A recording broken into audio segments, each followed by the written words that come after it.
D6 Enterprise Propulsion System User Tutorial. Flight Test.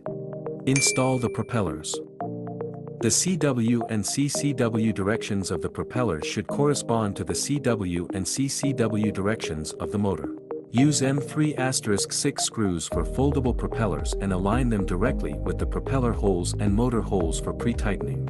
Use M3*14 screws and gaskets for straight propellers and align them with the propeller holes and motor holes for pre-tightening. Check propellers. If you are using foldable propellers, you should unfold the blades to avoid unnecessary vibration during takeoff.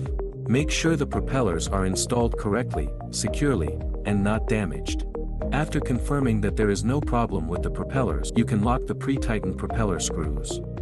Check the system. Make sure the motor is securely installed. Then manually rotate the motor to check for obstructions or jams. Start flight test.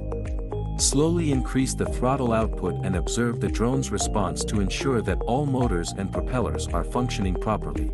Hover the drone at an altitude of 1 to 2 meters and observe its stability. Perform simple forward and backward, left and right, and rotation movements to observe the response speed and stability of the drone to ensure that the propulsion system can quickly respond.